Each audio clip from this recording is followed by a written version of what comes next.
They laughed when I dropped out, until I bought their business. In the Chin family, education was everything. That's what they always said, as if repeating the mantra would somehow make it easier for those of us who didn't quite fit into the mold. I wasn't like my brother Michael, the so-called golden child. He was everything my parents ever wanted. Straight A student, perfect standardized test scores, and a full-ride scholarship to Harvard Business School. He was their pride, their joy, their proof that the Chin family was destined for greatness. And me. I was the odd one out. I didn't live up to their expectations, not in the traditional sense anyway. While Michael was busy memorizing textbooks and acing exams, I was in the garage, surrounded by disassembled computers and a head full of dreams. Numbers spoke to me differently.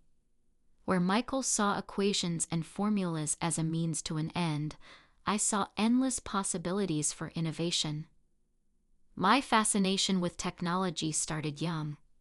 I remember being 7 years old and taking apart our family's old desktop computer just to see how it worked. When I finally put it back together, and miraculously, it worked better than before, Dad didn't praise me.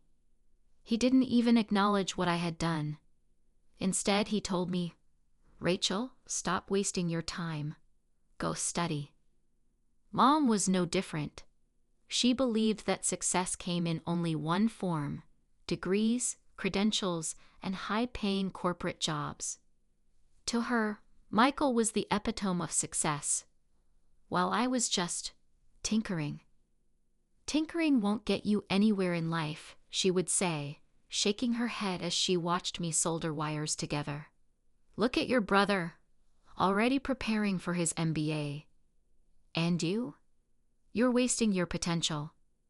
That word, potential, hung over me like a dark cloud for most of my childhood and teenage years.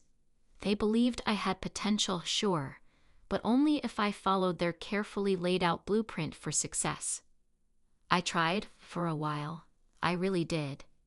But the truth was, I couldn't see myself living the life they wanted for me. I didn't want to be Michael. I didn't want to wear a suit, sit in boardrooms, and quote management theories all day. I wanted to build something real, something that mattered. That desire led me down a path that would forever change my life, and my relationship with my family. It started the day I dropped out of community college. The day I told my parents I wasn't going back to school. You'd think I had committed a crime. Dad, a respected professor at Stanford, couldn't even look at me. Mom cried for weeks, as if my decision had somehow shattered her entire world. Michael, home for spring break, just smirked. "Well, sis, I guess someone has to be the family disappointment," he said, straightening the Harvard sweater he wore like a badge of honor. "Don't worry. When I'm running a Fortune 500 company, I'll give you a job in the mailroom." I clenched my fists under the table, my nails digging into my palms. That night, as I sat in my tiny garage workspace surrounded by circuit boards and half-finished prototypes, I made a promise to myself. I would succeed. Not by following their path, but by creating my own. The first few years were brutal. While Michael posted photos of glamorous MBA networking events, I was sleeping on a futon in my one-room office, living on ramen noodles and cheap coffee. I couldn't afford an expensive education, but I had something they didn't see: a vision. I identified a massive gap in the cybersecurity market. Big companies were focused on complex, expensive solutions, but small businesses were left vulnerable. I saw an opportunity to create something that didn't exist yet: an affordable, easy-to-use security suite that small businesses could actually understand and afford. The first version of my product was rough, barely functional at times, but it worked. Word spread. One small business became 10, then 100. By year 3, we landed our first $1 million contract. Did my family notice? Sure, but not in the way you'd expect. Cute little business you've got there, Rach, Michael said during Thanksgiving dinner that year. But you really should consider getting a proper education. You can't build a real company without proper credentials. Mom nodded eagerly. It's not too late to go back to school, honey. Michael could help you apply to some good business schools. I just smiled and focused on my turkey. Let them think what they wanted. I was too busy scaling my company to argue. Over the next decade, Chent Solutions expanded globally. We developed new products, acquired smaller companies, and became a leader in small business cybersecurity. Our client list grew to include some Fortune 500 companies. Ironic, considering Michael's old taunt about me ending up in his mailroom. Speaking of Michael, his career was also advancing. He climbed the corporate ladder at a prestigious consulting firm and made partner by 35. Every family gathering became a showcase of his achievements. Michael just closed a $15 million deal. Michael's been featured in Business Weekly. Michael's living the dream at Harvard. My success, on the other hand, was always qualified. Rachel's company is doing well, considering I was a dropout. Considering I had no formal training. Considering I wasn't Michael. Then came the night of Michael's promotion party, a lavish celebration hosted by my parents at the Ritz-Carlton. The who's who of Silicon Valley was there, including many of my own clients and competitors. Not that my parents knew that. I arrived early wearing a simple black dress that Mom immediately criticized. Couldn't you have made more of an effort? This is an important night for your brother. I bit my tongue and endured the evening as speech after speech praised Michael's brilliance, his credentials, his potential. Then Michael clinked his glass for the big announcement. Thank you all for coming tonight, he began, flashing his perfect smile. As many of you know, I've just been named CEO of our consulting firm's technology division. But that's not the only exciting news. He paused for effect, his eyes finding mine across the room. I'm pleased to announce that we'll be expanding aggressively into the small business cybersecurity market. In fact, his smile turned predatory. I'm hoping to acquire my sister's little company as our first move. It's time for Chent Solutions to have real qualified leadership. The room erupted in murmurs. I sat frozen as Michael continued. Let's be honest, in today's market, you need proper credentials to compete. My sister's done adequately, considering her limitations, but it's time for Chent to evolve. Rachel, he said, turning to face me directly. As your brother, I'm offering you a graceful exit. Let the professionals take over before your lack of education ruins everything you've built. I looked at Dad, who was beaming with pride at Michael's business acumen. Mom was already gushing to her friends about how wonderful it would be to have both children working together. The room waited for my response. Michael smirked, expecting me to graciously accept, to finally admit he was right all along. Instead, I stood up slowly, smoothed my inadequate dress, and walked to the podium. Thank you for the interesting offer, Michael, I said quietly. I'll have my response ready first thing tomorrow morning. Then I walked out, leaving behind the whispers and stares. In my car, I pulled out my phone and began typing emails. It was going to be a long night, but by morning, they would learn exactly what a dropout could do. The next morning dawned bright and clear, but inside me, a storm was brewing. I had spent the entire night preparing. By 6 a.m., I was at Chent Solutions headquarters, hours before our usual start time. Walking through the quiet office, I ran my fingers along the sleek glass walls and modern workstations. Everything here, every square inch, had been built from scratch, from nothing by me. It was more than a company. It was a testament to what could be accomplished without following the so-called right path. At precisely 9 a.m., the elevator doors opened, and Michael strode in, flanked by Dad and two men in expensive suits, presumably his company's lawyers. His triumphant smile faltered slightly when he saw me already seated calmly in the conference room, waiting for them. "Rachel," he said, straightening his custom-made tie, "I'm glad you're here. These are our attorneys. They've prepared the acquisition paperwork. I think you'll find our offer very generous, considering my limitations." I finished for him with a small smile. "Please sit down. I have some documents of my own to share."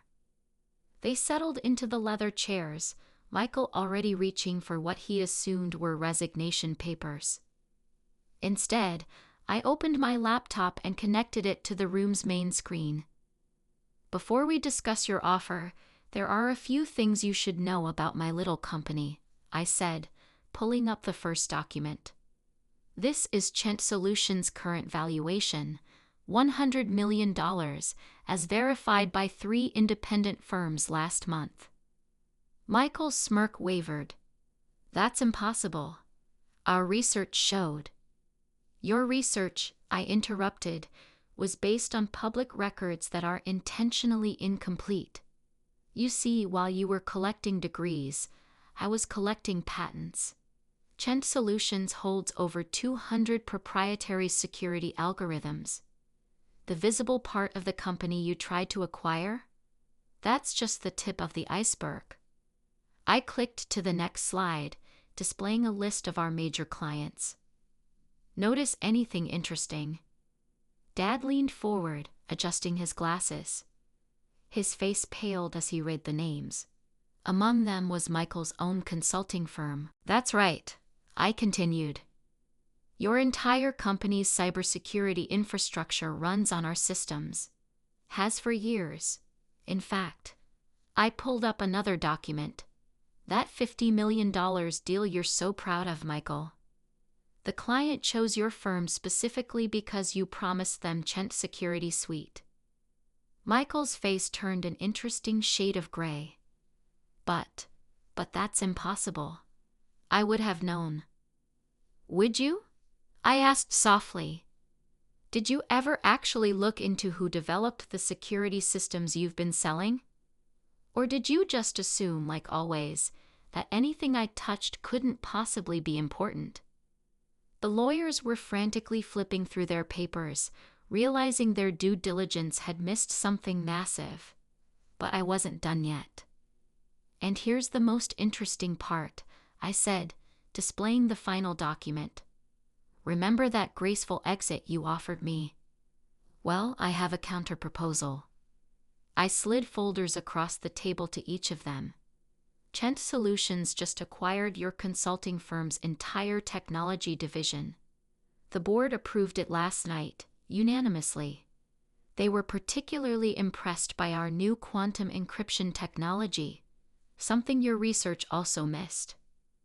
Michael practically ripped open the folder, his hands shaking. "This is a joke. The board would never." "The board that consists mainly of Chent clients?" I asked innocently. "The same board that depends on our security systems to protect billions in assets. That board?" Dad was staring at me like he had never seen me before. One of the lawyers had already pulled out his phone, presumably to confirm my claims. "So here's what's going to happen," I said, my voice steady. "You have 2 options, Michael. Option 1. You resign from the tech division, effective immediately. You'll receive a generous severance package and a glowing recommendation for any non-competing industry. And option 2? He whispered, his arrogance finally cracking. Option 2, I said, leaning forward. I release the records of how your division has been taking credit for Chent innovations for years. I'm sure Harvard Business Review would love that story. Ivy League CEO caught passing off his sister's work as his own. The room fell silent. Through the glass walls, I could see employees arriving, watching the scene unfold with curious eyes. "You wouldn't," Michael said, but his voice lacked conviction. "We're family," Dad finally said, finding his voice.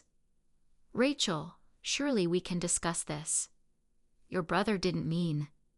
"He meant every word," I cut him off, "just like you meant it every time you dismissed my work as tinkering. Just like Mom meant it every time she suggested my success was just luck." I stood up, smoothing my dress. The same inadequate one from the night before. "The acquisition papers are legally binding. The press release goes out in an hour. Your choice, Michael, quiet retirement or public scandal." 20 minutes later, I watched from my office window as Michael stormed out of the building, Dad hurrying after him. The lawyers stayed behind to work out the details of his resignation. That evening, Mom called, crying about how I had destroyed Michael's career. I let it go to voicemail. Instead, I focused on the email I had just received. An invitation from Harvard Business School to give their commencement speech next spring. The topic? Innovation without limits. Success beyond traditional paths. I accepted with a small smile, already planning what I would say. Over the next year, Chent Solutions continued to grow, pushing boundaries and breaking new ground. Our value tripled after we went public. Michael found a job in real estate, far from the tech world. Dad retired, finally understanding that credentials don't always equal competence. We still saw each other at holidays, maintaining a careful distance that masked wounds that might never fully heal. Sometimes, late at night, I would look at old family photos and feel a twinge of sadness for what we had lost. But then I would remember Michael's smirk, Dad's dismissal, and Mom's constant doubts. I would remember that respect is earned, not granted by degrees. These days, when I speak at tech conferences, I often catch whispers. "That's Rachel Chin, the dropout." They never finish the sentence, but they don't have to. My success speaks for itself. Last week, I received an invitation to speak at Michael's old consulting firm's annual retreat. The topic? Recognizing innovation. Looking beyond traditional metrics. I accepted with a smile, remembering the night they thought a dropout couldn't possibly build something worthwhile. As I write this from my office overlooking Silicon Valley, I'm reminded of something my first mentor once told me. Success isn't about proving others wrong. It's about proving yourself right. She was right.